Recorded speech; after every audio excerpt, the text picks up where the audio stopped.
Por favor, mantenga su Biblia abierta en Apocalipsis capítulo 20, versículos del 11 al 15. Vamos a continuar la exposición del capítulo 20 de Apocalipsis. Llegamos a la parte final de este capítulo. Le pido entonces que tenga este pasaje frente a usted y vamos a orar. Bendito Señor, muchas gracias en el nombre de Jesús por tu palabra, la cual fue leída. Permítenos, Señor, tener presente que lo que acabamos de escuchar es la lectura de la palabra que salió de tu boca. Esa palabra, por obra del Espíritu Santo, fue puesta por escrito por tu siervo, el apóstol Juan, en la isla de Patmos, en el año 95-96 después de Cristo. Juan escribió estas palabras sin error alguno, por obra de tu Espíritu Santo. Y tú has preservado no solamente este pasaje, no solamente el libro entero de Apocalipsis, sino toda la Biblia la has preservado. De manera que, por obra de tu Espíritu Santo, hoy podemos estar leyendo y escuchando la palabra que salió de tu boca. Y queremos rogarte entonces que le concedas al predicador hacer una exposición clara y fiel de tu palabra. Tu palabra es infalible, el predicador es falible, pero rogamos que tu Espíritu Santo le permita exponer fielmente tu palabra. Oh Señor, rogamos por cada uno de los que escuchamos tu palabra, por el creyente y por el no creyente, por el niño, el joven, el anciano. Rogamos por todos y cada uno de los que has traído aquí, por aquellos que quizá más adelante escucharán o verán la grabación de este sermón. Oramos, Señor, que por obra de tu Espíritu Santo,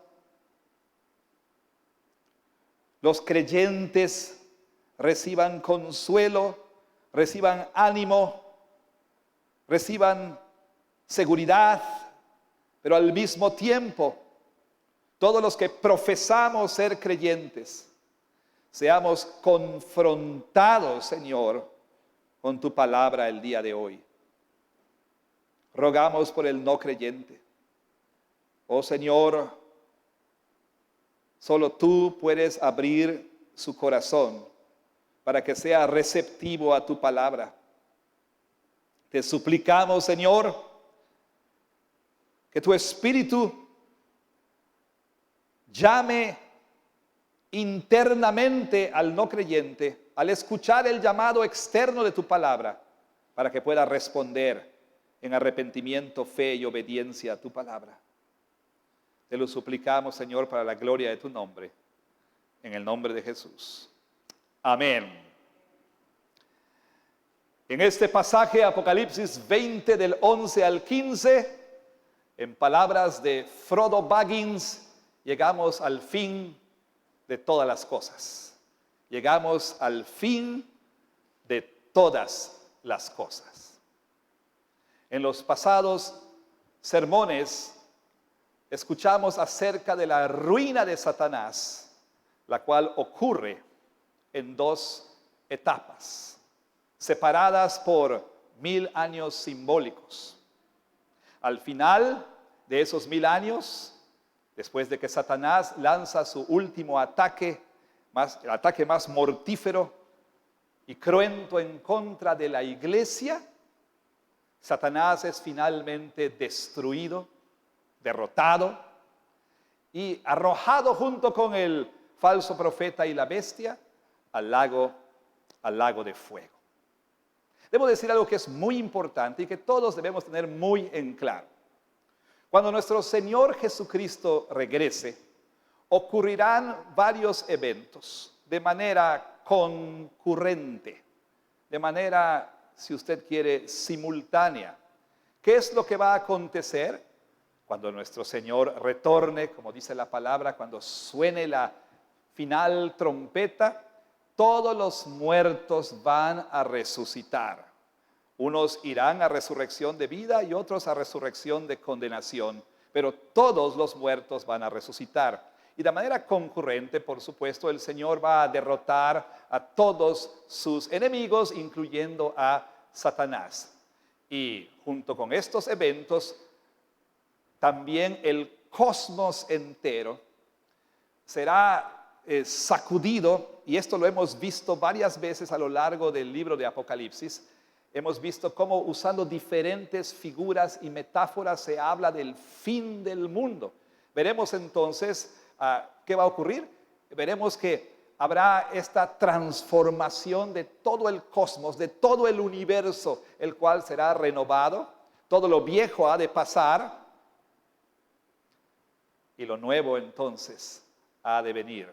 De hecho, nosotros estamos viviendo ya en la intersección de los tiempos, en el traslape de los tiempos. Es decir, la Biblia dice, de modo que si alguno está en Cristo, es una nueva creación. Las cosas viejas pasaron, y aquí todas son hechas nuevas. Normalmente entendemos eso en términos de salvación personal, de lo que llaman los teólogos ordo salutis, o del orden de salvación. Entendemos esto en términos de nuestra salvación personal, pero ahí está hablando también de historia salutis, de la historia de la salvación. Es decir, está hablando de que el viejo orden de pecado y de miseria, este viejo orden, la vieja creación ya está pasando y la nueva creación ya comenzó.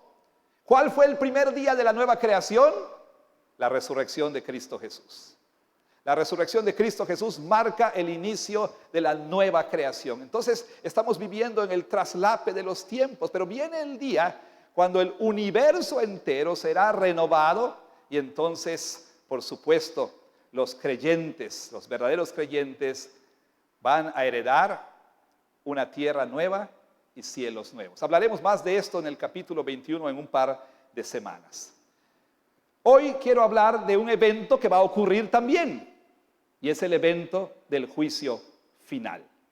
Hermanos, hay cosas que los cristianos decimos creer, afirmamos creer, confesamos creer, pero que no tomamos realmente muy en serio. Y pudiera mencionar muchos ejemplos. Por ejemplo, no tomamos en serio que la Biblia dice que Dios es amor, pero también Dios es fuego consumidor. No lo tomamos muy en serio. Y también pudiera mencionar otros ejemplos, pero quisiera simplemente decir que si algo no tomamos con la seriedad debida, es la realidad del juicio final. La realidad del juicio final. Y usted se preguntará, ¿por qué he de tomar en serio? ¿Por qué he de considerar siquiera? ¿O por qué he de prestar atención a lo que tienes que decir con respecto al juicio final? ¿Por qué debe interesarme oír el resto de lo que vas a decir en este día? Mientras que pudiera darle varias respuestas a esa pregunta, permítame solamente decir que a usted le debiera interesar lo que voy a decir, porque usted va a estar en ese juicio final.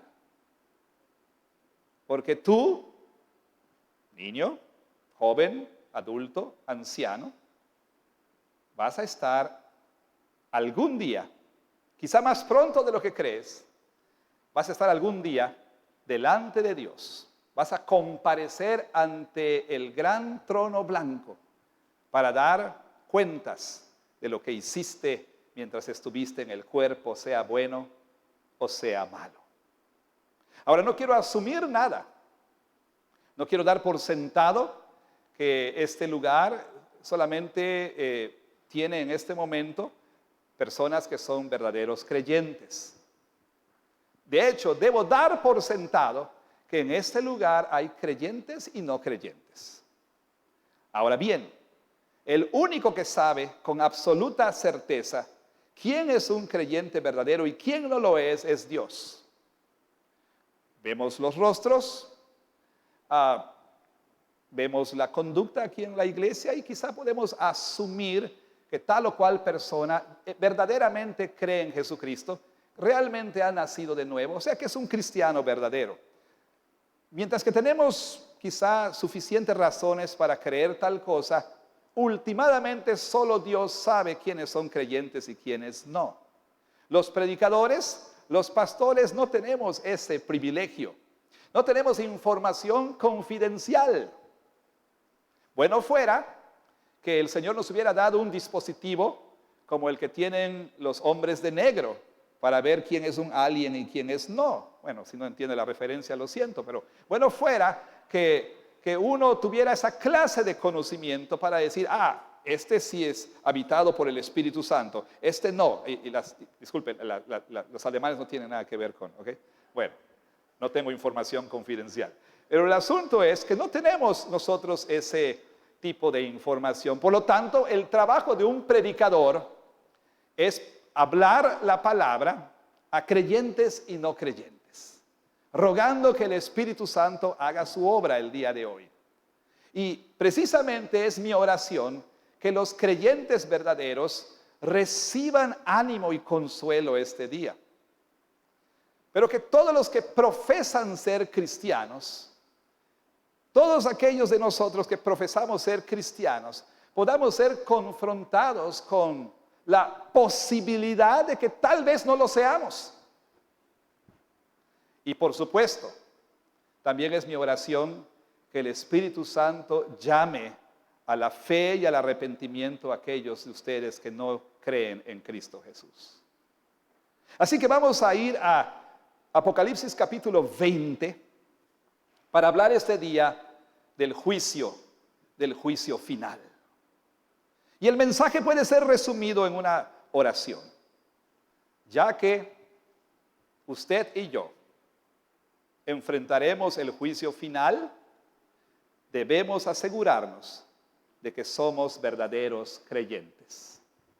Nada de gran profundidad, pero sí un mensaje urgente, un mensaje que debe ser tomado con absoluta seriedad.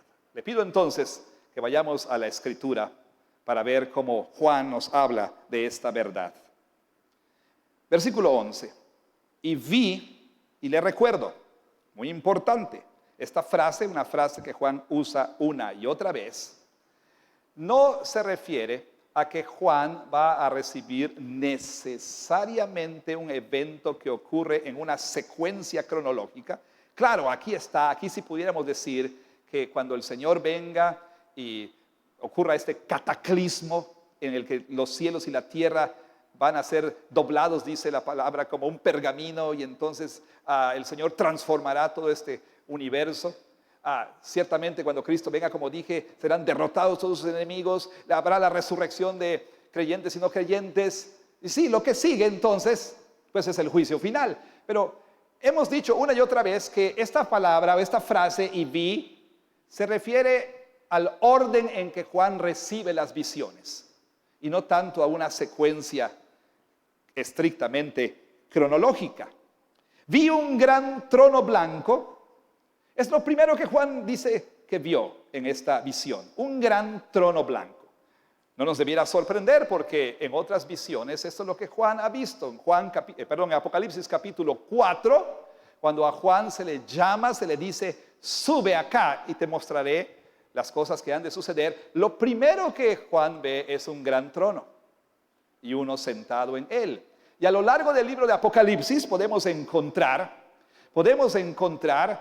menciones acerca de este trono, una y otra vez. Ahora, el trasfondo del Antiguo Testamento para esta visión proviene de Daniel capítulo 7, especialmente versículo 9, versículo 10, pero también proviene de Ezequiel capítulo 1, versículo 26 al 28, donde se describe el trono de Dios, en una manera que ha hecho a Maussan decir que Dios conduce un ovni. No, pues no sé si usted ha leído esa descripción del trono de Dios con ruedas que giran para todos lados y demás y todo. Bueno, es el trasfondo de esta visión. Ahora, dice, vi un gran trono blanco. ¿Por qué blanco? ¿Por qué no púrpura? ¿Por qué no rosado? ¿Por qué no turquesa? ¿Por qué no rojo? ¿Por qué no azul? ¿Por qué un gran trono blanco? Por el simbolismo del color blanco. El color blanco denota la santidad de Dios. El color blanco nos habla de la pureza de Dios, de la rectitud de Dios. ¿Y cuál es la implicación de esto? Bueno, que el juicio que está a punto de suceder, este juicio que proviene del gran trono blanco, es un juicio que proviene de un Dios que es santísimo y purísimo y justísimo. Lo que por supuesto también tiene una implicación. No hay la más remota posibilidad, no habrá, mejor dicho, la más remota, la más pequeña, la más ínfima posibilidad de que en ese juicio no se ejecute verdadera justicia. No hay posibilidad de impunidad. No hay posibilidad de que Dios barra nuestros pecados bajo la alfombra, o que Dios mire al otro lado, o que Dios acepte un soborno. No hay la posibilidad de que Dios muestre preferencias. El juicio final proviene de un Dios que es santísimo y purísimo.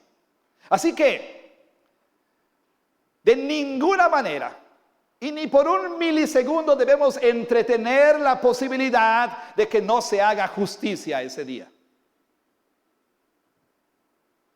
Se nos dice que hay uno sentado en el trono, y por supuesto, a lo largo del libro de Apocalipsis, Dios es mostrado como sentado en su trono, capítulo 4, capítulo 5, capítulo 19, versículo 4, capítulo 21, versículo 5. Pero tampoco debiera sorprendernos, tampoco sería una sorpresa que Jesús fuera el que esté o el que va a estar sentado en el trono. A lo largo de las Escrituras, particularmente del Nuevo Testamento, se habla de que Jesús será aquel por quien o a través de quien Dios va a ejecutar este juicio. Por ejemplo, vamos a Juan capítulo 5. Juan capítulo 5, versículos 22 al 27. Escuche qué es lo que el apóstol Juan, que por cierto es el autor también de Apocalipsis, qué es lo que él dice acerca de Jesús. Este es Jesús hablando allí en el versículo 22 del capítulo 5. Porque el Padre a nadie juzga, sino que todo el juicio dio al Hijo. ¿Escuchó usted? Todo el juicio dio al Hijo, para que todos honren al Hijo como honran al Padre. El que no honra al Hijo, no honra al Padre que le envió. De cierto les digo, el que oye mi palabra y cree al que me envió tiene vida eterna y no vendrá a condenación, mas ha pasado de muerte a vida. De cierto les digo, viene la hora, y ahora es cuando los muertos oirán la voz del Hijo de Dios, y los que oyeren vivirán, porque como el Padre tiene vida en sí mismo, así también ha dado al Hijo el tener vida en sí mismo, y también le dio autoridad de hacer juicio por cuanto es el Hijo del Hombre.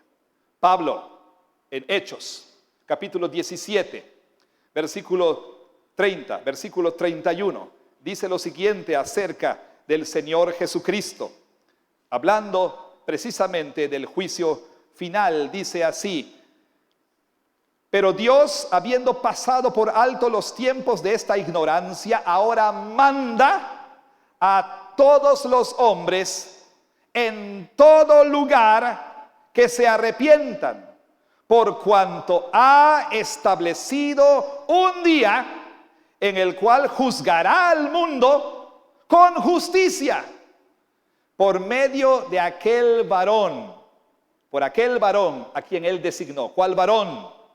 Jesús, dando fe a todos con haberle levantado de los muertos. Y por supuesto, eso también tiene implicaciones, una de las cuales es la siguiente. Bueno, señorita, tu peor pesadilla, o una de las peores, pudiera ser que a ese joven medio nerd, medio geeky, ¿no? No muy agradable a la vista, que despreciaste en la secundaria y en la prepa una y otra vez. Ese joven, cuando tú vayas a una entrevista para un trabajo y te digan pase a ver al jefe y abras la puerta, sea ese joven.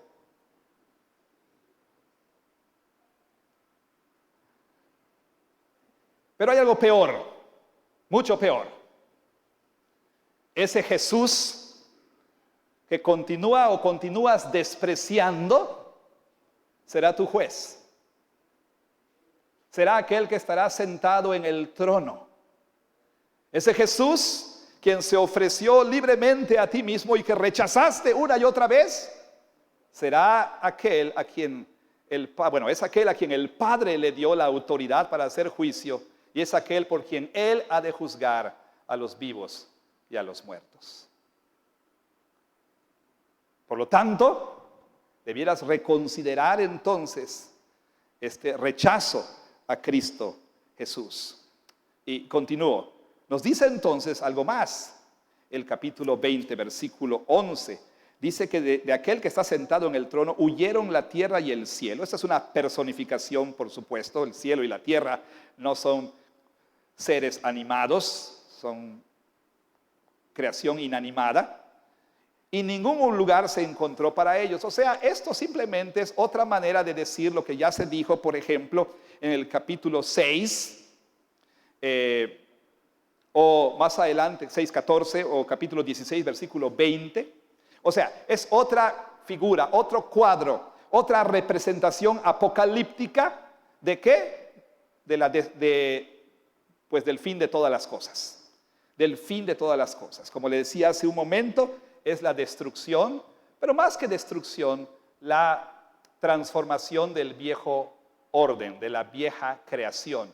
El viejo orden huye delante de Dios. Este viejo orden o esta vieja o antigua creación, ¿sí? Manchada, corrompida por el pecado, huye delante del Señor. Y en el capítulo 21 veremos la descripción de la nueva creación. Ahora, ¿qué se nos dice después? Se nos dice lo siguiente, versículo 12. Y vi a los muertos, grandes y pequeños, de pie ante Dios. Vi a los muertos. Esto nos dice que ya ocurrió la resurrección. Todos los muertos están delante de Dios, junto obviamente con los vivos. Y esto se repite aquí. Se nos dice entonces en el versículo 13 que el mar entregó los muertos que había en él, y la muerte y el Hades entregaron los muertos que había en ellos. Vaya, esto simplemente quiere decir que no importa que, como Chrissy en la película Tiburón, haya sido despedazado por un tiburón y nunca nadie encontró tus restos. No importa que mueras en un accidente ferroviario, de un avión, un choque, te atropelle una bicicleta, te mueras de un infarto, te mueras de cáncer. No importa que seas vaporizado cuando Thanos chasque. No importa cómo mueras, todos los muertos van a ser devueltos. Todos. Aún aquellos cuyos cadáveres nunca fueron encontrados. Todos los muertos van a estar allí, sin faltar ninguno. Y dice precisamente grandes y pequeños. Estos niños chiquitos, aún los más chiquitos, el que está en el vientre de Anaí, vaya, todos los muertos, grandes y pequeños, van a estar allí. Pero no solamente grandes y pequeños en ese sentido. El pordiosero que está en la calle 31 estará allí. Leo Messi va a estar ahí. Cristiano Ronaldo va a estar ahí. Napoleón va a estar ahí. Los grandes faraones egipcios van a estar ahí. Por supuesto, va a estar Joe Biden allí. Va a estar Carlos Slim, va a estar Bill Gates, va a estar Elon Musk. Todo el mundo estará allí sin faltar ninguno. Grandes y pequeños. ¿Y sabes qué? También tú. También yo. Ninguno podrá ausentarse. Ninguno podrá mandar una nota firmada por mamá, no puedo ir porque estoy enfermo. Ninguno va a decir, tengo mi certificado de COVID, no puedo asistir. Nadie podrá estar ausente. Todos estarán presentes en ese día. Y eso es muy importante porque como alguien dice, y quiero que prestemos atención a esto, todos y cada uno de los muertos y los vivos, grandes y pequeños, todos y cada uno de nosotros vamos a enfrentar el juicio final solos, personal e individualmente, uno por uno. O sea, no va a ser así como que pasen los Correa, hey, pasamos. No. Que pasen los Solís, hey, pasan los Solís. No. Tampoco será que pasen los presbiterianos, ustedes están exentos, ¿no es cierto? Que pasen, no. Que pasen los mexicanos y que pasen los africanos. No. Ni Juan ni yo debemos entretener este pensamiento. Que pasen los pastores. Bueno, y me medio escondo detrás de alguien que... No. Uno por uno. David Manuel Correa López. Es tu turno.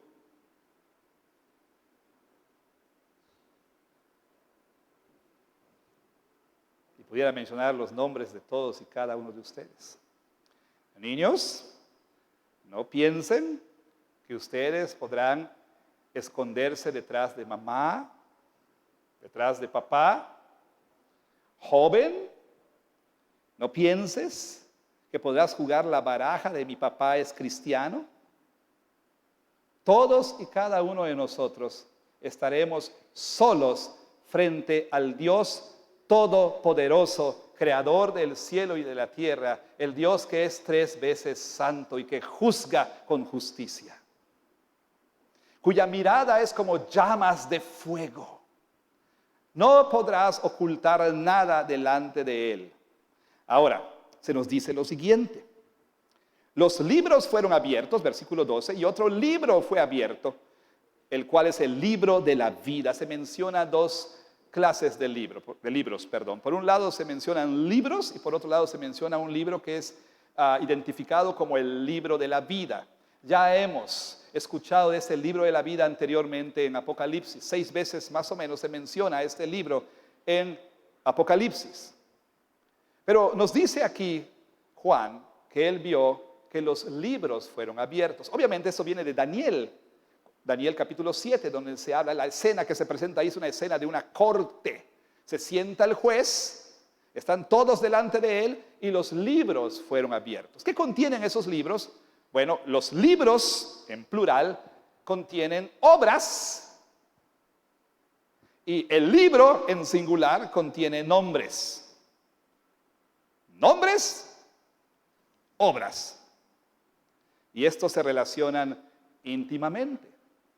Ahora, este libro de la vida, del cual se habla aquí, es el libro donde los nombres de aquellos que el Padre eligió de pura gracia, porque les amó desde antes de la fundación del mundo, todos y cada uno de los nombres de aquellos que el Padre le dio a Cristo. Es decir, son los nombres de los elegidos, del pueblo de Dios, de la iglesia de Cristo, de la esposa de Cristo, sin faltar uno de ellos. Estos nombres fueron escritos en ese libro antes de la fundación del mundo. O sea, en ese consejo intratrinitario, el Padre le presenta al Hijo este libro. Hijo, esta es tu herencia. Este libro tiene los nombres de aquellos que yo te estoy dando como tu herencia. Aquellos que el Padre amó. Y los amó de pura gracia. No es que el Padre te haya amado porque tomó su telescopio del tiempo y el espacio y vio en el futuro que ibas a aceptar a Cristo y dijo, como en el futuro vas a aceptar a Cristo, pues te voy a escribir aquí. No, en lo absoluto. Tampoco te escogió porque vio que eres mejor que el que está sentado a tu lado.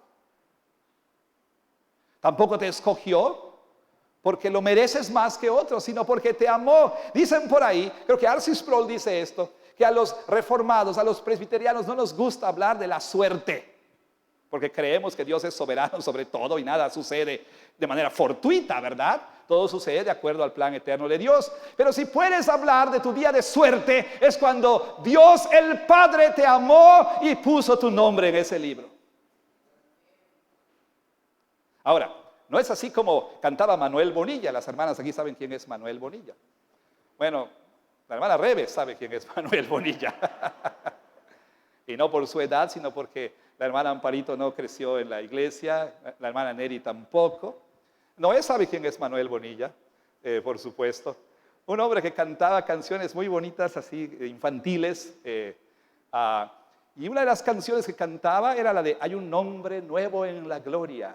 Mío es, mío es. Y los ángeles cantan la historia, salvo es el pecador. No, no es como que usted cree en Cristo hoy, y entonces Dios le dice al ángel secretario, escribe su nombre porque ya creyó.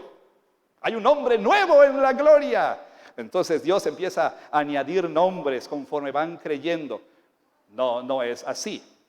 Al contrario, porque su nombre está escrito allí, es que Jesús murió por usted y es la razón por la cual después Dios envió a su Espíritu para aplicar los beneficios de la obra redentora de Cristo a usted. O sea, es porque su nombre está escrito ahí que usted es creyente hoy y no al revés. Entonces es muy importante que entendamos que la salvación es por gracia, no por obras. Es porque Dios nos amó y porque Dios nos amó, nos eligió.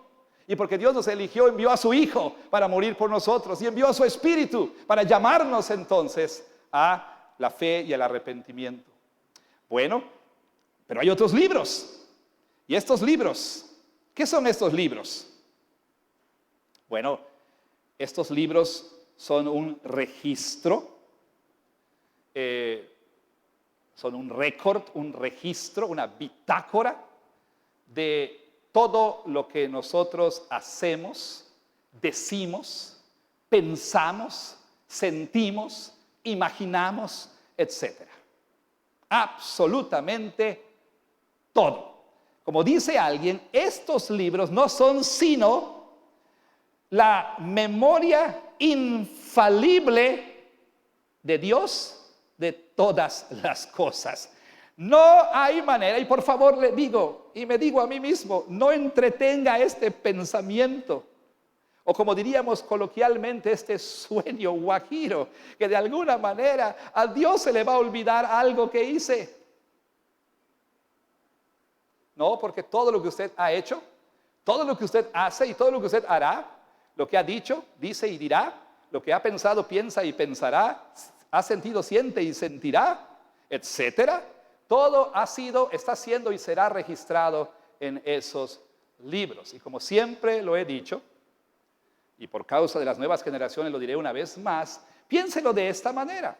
27 de octubre del 2001, mentira a su esposa, 3:05 de la mañana. ¿Dónde estabas? En la oficina, mi amor. Tuve trabajo extra. Y puedes llamarle a mi compañero, él te va a verificar que estaba en la oficina. A ver, ¿hoy estaba en la oficina? Sí, estaba en la oficina. Ay, mi amor, perdona que dudé de ti. Fue buena media verdad, porque sí estaba en la oficina, pero en el bar de la calle 50 y tantos que se llama La Oficina. Pero mentira, ¿no? Mentira. 2 de marzo del 2019. 2 de marzo, 3:40 de la tarde. Pornografía. 3 de noviembre del 2017. Pensamientos de envidia. 4 de abril del 2014, 2:30 de la tarde. Palabras ofensivas a su esposa o a su esposo o a sus hijos.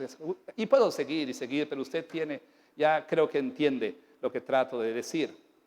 De hecho, la palabra de Dios nos dice que aún las cosas que hicimos en secreto, lo que creímos hacer en secreto, ¿sí?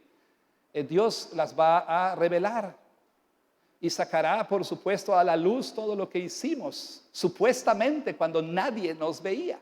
Y no importa que hayas contratado o bajado o comprado el software más actual para limpiar tu historial, a Dios no se le va a olvidar que accesaste a esos sitios pornográficos. ¿Sí? No, ni por un momento pienses que porque te ocultaste de tus padres, te aseguraste de que nadie vio, te fuiste a la carretera de Chicxulub por una entrada, un senderito ahí para tal vez tener ahí algunas cuestiones con tu enamorado, que nadie supo. Dios sabe. Dios absolutamente sabe de estas cosas. Y Dios nos va a juzgar por todas y cada una de ellas sin faltar ninguna. Como dice el Salmo 139, ¿a dónde me iré de tu espíritu? ¿Dónde huiré de tu presencia? Si fuere al cielo, ahí estás tú. Si fuere, ni aún las tinieblas, dice, me pueden ocultar de ti. Entonces no pienses que porque te escondiste de tus padres, de tu esposa, de tu jefe, ya la hiciste. Porque dice David, aún las tinieblas resplandecen como el día delante de ti.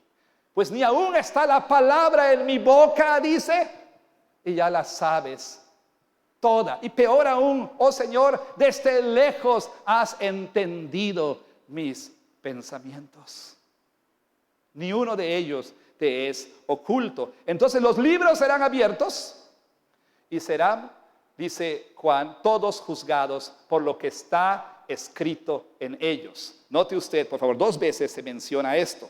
Aquí en el capítulo 20, dice versículo 12, y fueron juzgados los muertos por las cosas que estaban escritas en los libros, según sus obras. De nueva cuenta, versículo 13, y fueron juzgados cada uno según sus obras. Todos y cada uno estarán allí, aún la muerte y el Hades darán a sus muertos. Muerte es un estado, Hades es un lugar, ¿ok?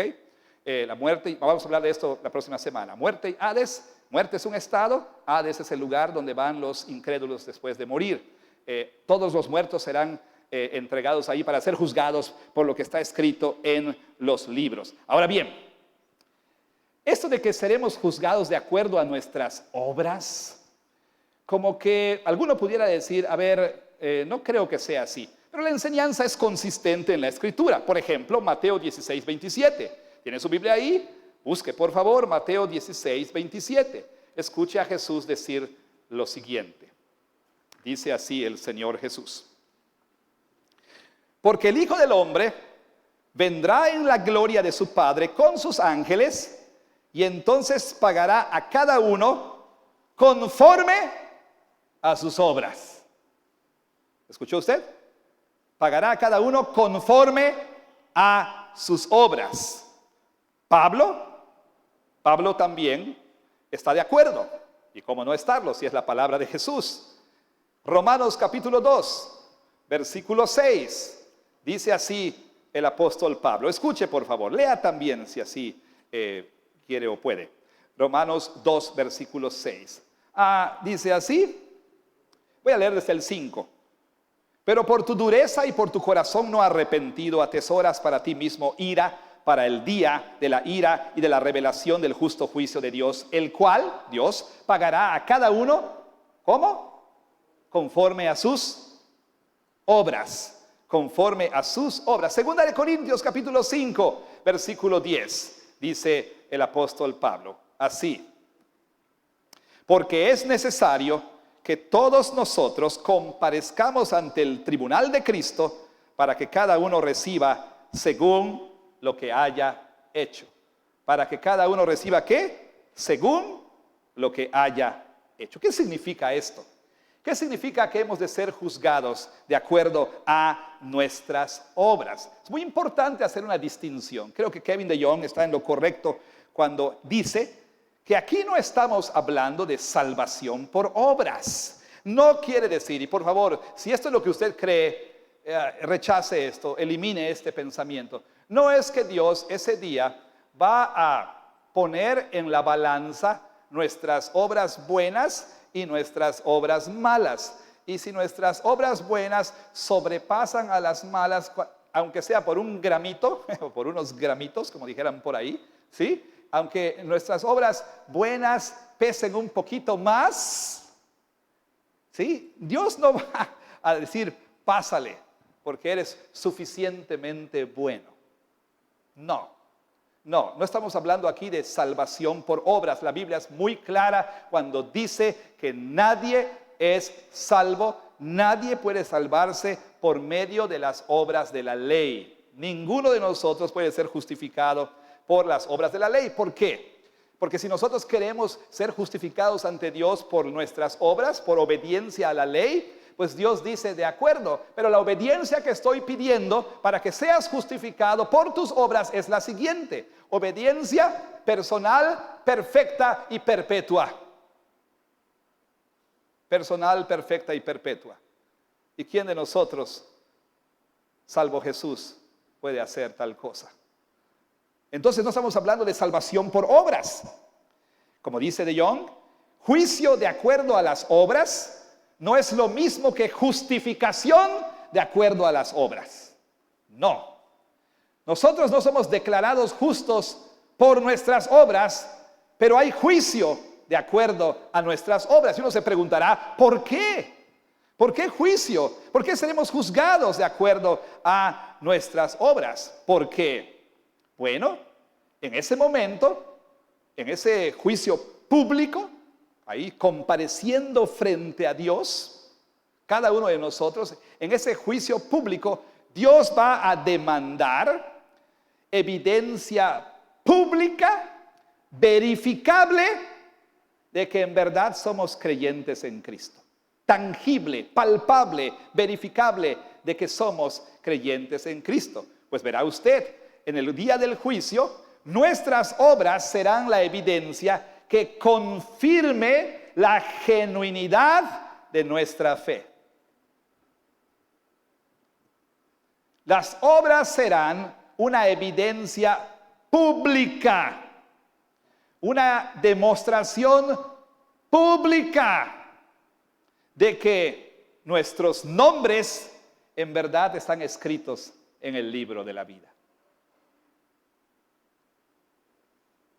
Para los creyentes, las obras serán una confirmación de la realidad de que sus nombres están escritos en el libro de la vida, que fueron salvos por gracia.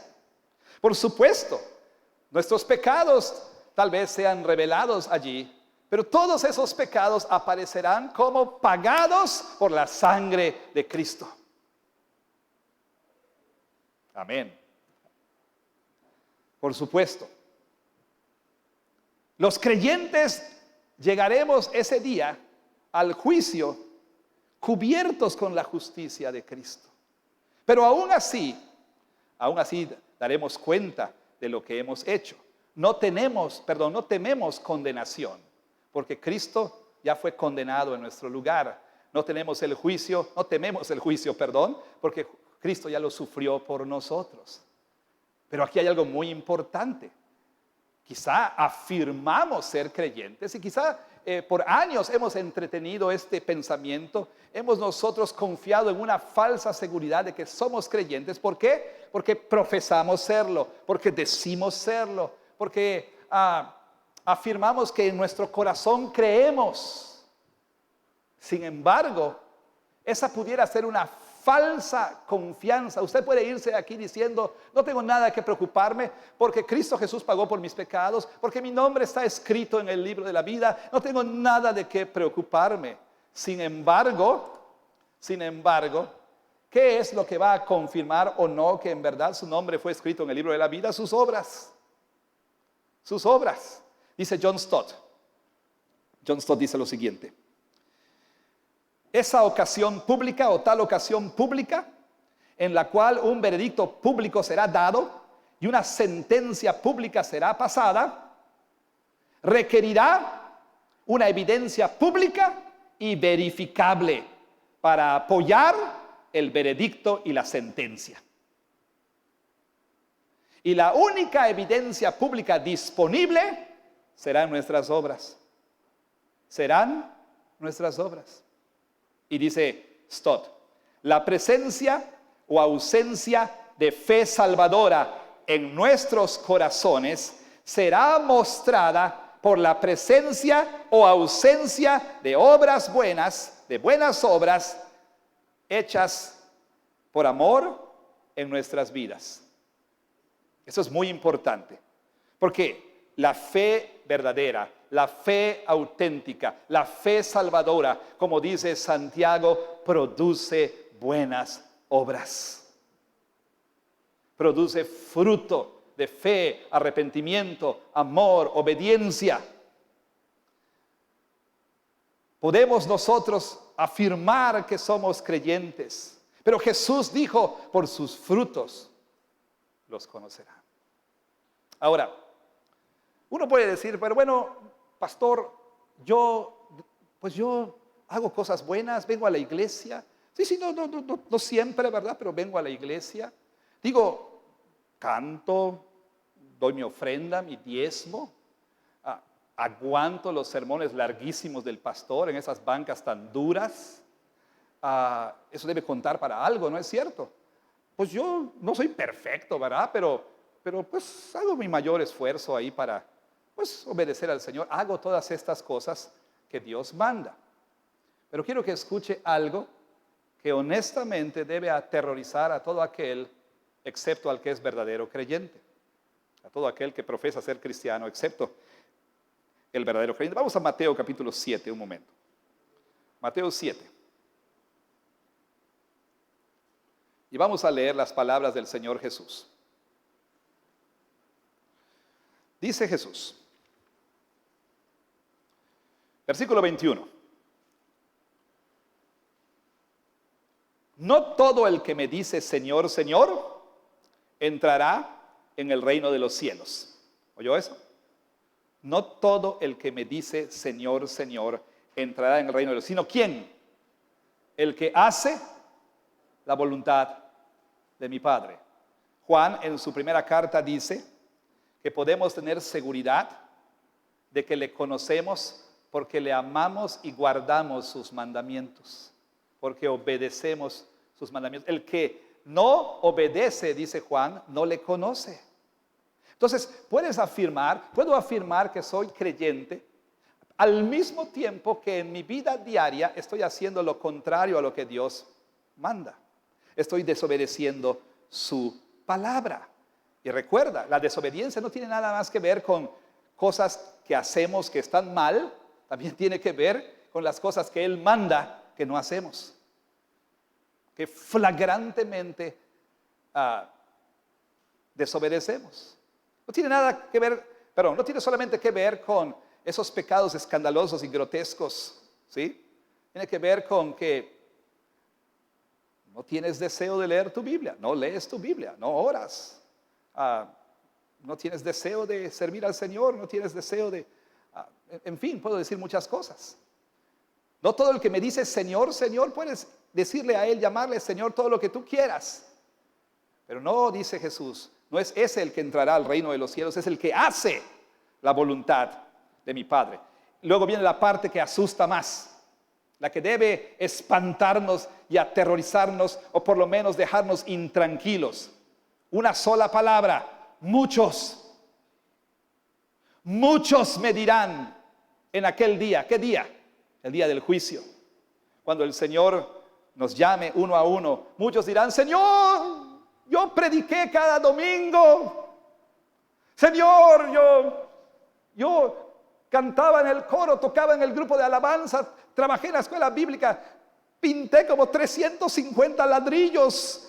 Señor, yo hice todas estas cosas. Yo te servía, cuidaba a los niños, les limpiaba la cola. Señor, yo te servía en la iglesia.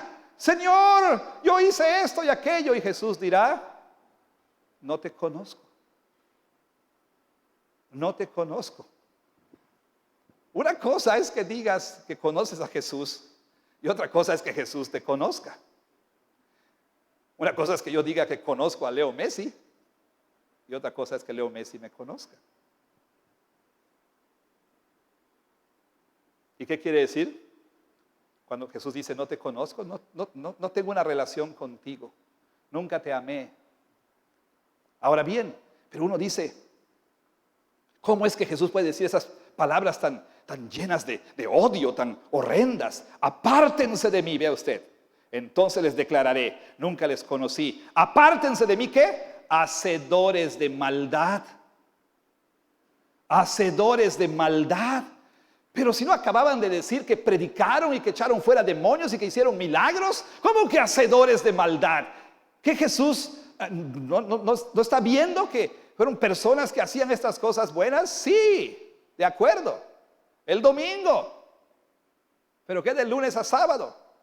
¿Qué en privado, tu vida privada? Tu vida de pensamientos que nadie sabe. Lo que sientes. Ay, hermana, ¿cómo está? Qué bien te ves, que gorda se ve con ese vestido. Todo lo que nadie sabe. Y es que aquí hay algo muy importante. Muy, muy importante. Para que Dios considere que una obra es buena, tiene que cumplir 3 requisitos: el estándar correcto, la motivación correcta y la meta correcta. Por ejemplo, yo estoy predicando aquí. ¿Es algo que Dios manda? Sí. ¿Lo manda en su palabra? Claro, por supuesto. El estándar correcto quiere decir que son obras que Dios manda y que Dios define como buenas obras, de acuerdo a su palabra, de acuerdo a su ley. O sea, no se nos da a nosotros el privilegio de definir cuáles son buenas obras y cuáles no. ¿Me explico? Obras hechas de acuerdo a su palabra. Ah, pero aquí es, como decía mi abuelo, aquí es donde la burra tumbó a Genaro. Porque quizá estés haciendo una obra buena, de acuerdo al estándar correcto, pero la estás haciendo con la motivación incorrecta. Y aquí estoy predicando para que digan, predica mejor que fulano de tal, ¿no? Ustedes no saben si eso es lo que a mí me motiva. Solo Dios. ¿Y cuál es la meta que busco? ¿La gloria de Dios o que me aplaudan? A lo mejor eres la hermana que sirves en la cocina y te dicen, ¿verdad? Hermana, ¿le ayudo? No, hermano, yo aquí me encargo, Pero hermana, yo sé que usted tiene problemas de varices. No importa, el Señor sufrió más, ¿no? Y usted está ahí lavando los platos, ¿verdad? Pero todo ¿para qué? Para que digan, ay, esa hermana qué sacrificada es. Ay, esa hermana, mira cómo, ¿me explico? Y solo Dios sabe lo que hay en el corazón. Pero dice el apóstol Pablo que en el día del juicio Dios va a sacar lo oculto de los corazones y lo va a poner ahí a la luz. Y aunque usted intente jugar la baraja, esta baraja, pero yo creo en mi corazón yo creo en mi corazón. Dios va a decir, ah, sí, ¿quieres saber qué hay en tu corazón? ¿Quieres saber qué había en tu corazón? Vea que dice Jesús en Mateo 12, 33 al 37. ¿Qué dice Jesús? Mateo 12, 33 al 37. Dice así.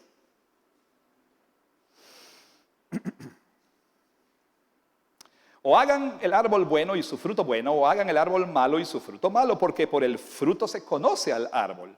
Generación de víboras, ¿cómo pueden hablar lo bueno siendo malos?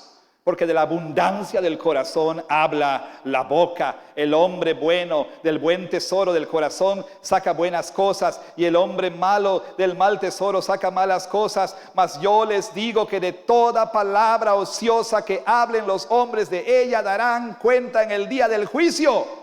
Porque por tus palabras serás justificado y por tus palabras serás condenado. Ay, dice uno, de toda palabra ociosa, por mi palabra seré justificado. Voy a hablar en Reina Valera entonces. No se refiere a eso. Se refiere al hecho de que lo que está en el corazón se muestra visiblemente por nuestras acciones y nuestras palabras. Y cuando digas en el día del juicio, pero si yo creía en mi corazón, Dios va a decir, mira qué había en tu corazón. Porque de la abundancia del corazón habla la boca. Pero yo no insulto, pastor, yo no digo esas cosas.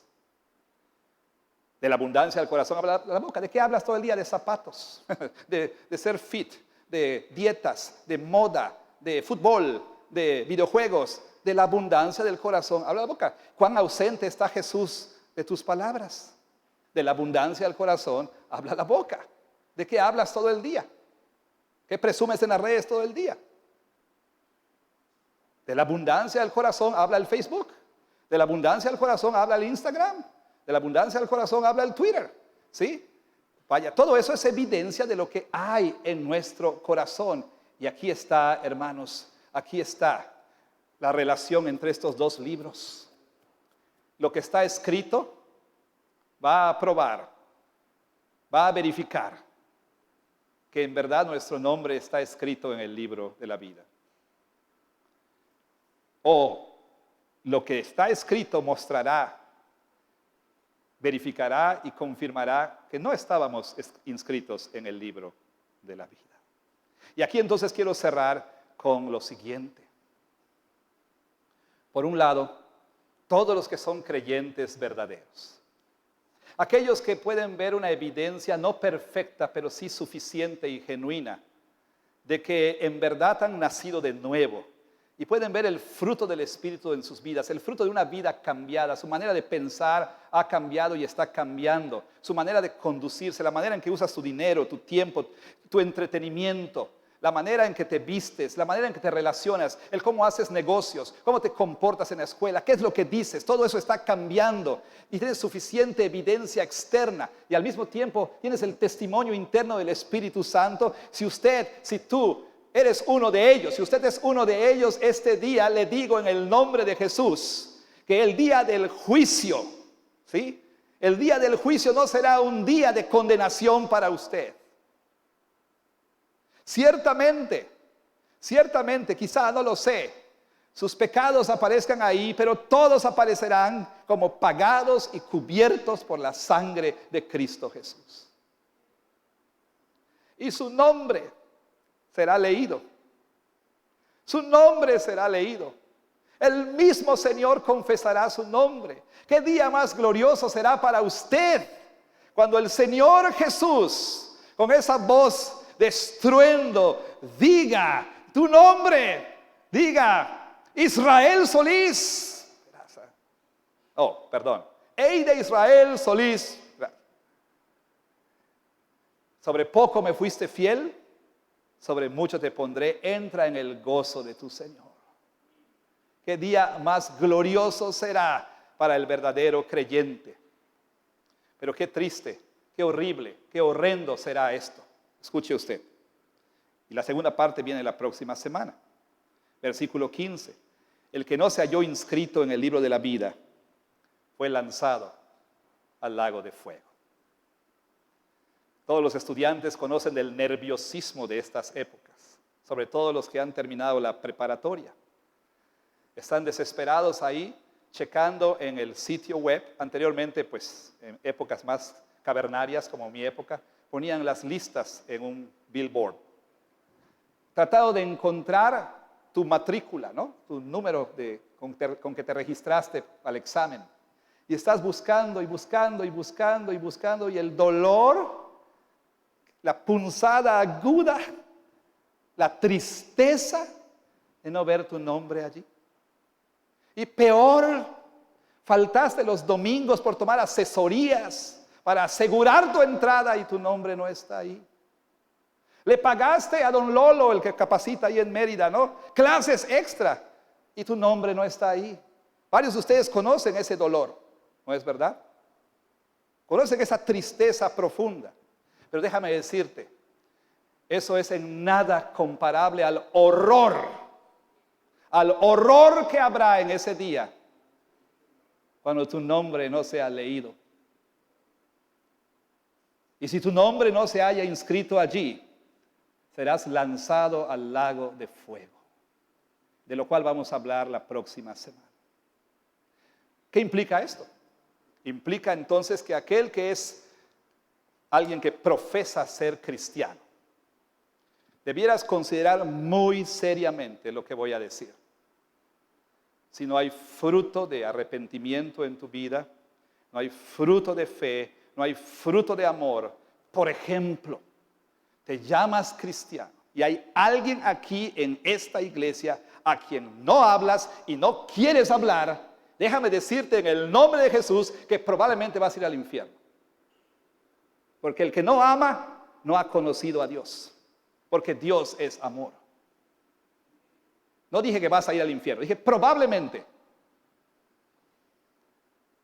Si estás practicando un pecado, estás en una relación ilícita, estás haciendo trampa, le estás robando al jefe, estás mintiendo, no importa cuánto profeses ser cristiano, no importa cuánto digas que en tu corazón crees, probablemente vas a ir al infierno.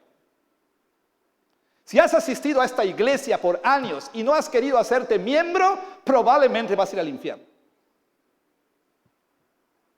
No digo porque esta es la iglesia donde aquí solamente los que son miembros aquí se salvan, no eso estoy diciendo. Si no has querido rendir tu vida al punto de tener un compromiso con Cristo Jesús, sirviéndole en el contexto de una iglesia, si has rechazado el bautismo, si has rechazado identificarte con Cristo y con su pueblo, has rechazado la membresía por años, probablemente estás yendo al infierno. Entonces tienes que considerarlo seriamente. Tu destino eterno depende de esto. Si llegaras al convencimiento, si el Espíritu de Dios te dice esta tarde que necesitas hablar con alguien, hablemos después del culto. Hagamos una cita. Asegúrate de que eres verdaderamente salvo. Si no eres creyente, tú, no lo sé. No sé si tu nombre está escrito o no está escrito allí. La única certeza de eso es cuando mueras. Ahí sabremos que tu nombre no estaba escrito. Pero si estás oyendo el día de hoy que Jesús te llama al arrepentimiento y a la fe, entrega tu vida a Cristo. Porque cuando mueras o cuando Jesús venga, lo único que te aguarda, como Hebreos dice, después de la muerte está escrito que todos los hombres vayan a juicio. Y en el juicio lo único que vas a oír es: apártate de mí, hacedor de maldad, al fuego eterno preparado para el diablo y sus ángeles, y serás echado al lago que arde con fuego y azufre por los siglos de los siglos. Puedes decir: son cuentos para asustar a los viejitos y a los niños. No existe el infierno. ¿Y si sí? No hay cielo ni infierno. ¿Y si sí? Entonces, hoy es el día de salvación. Entrega tu vida a Jesucristo. Porque lo creas o no, el juicio final viene. Amén. Que Dios bendiga su palabra.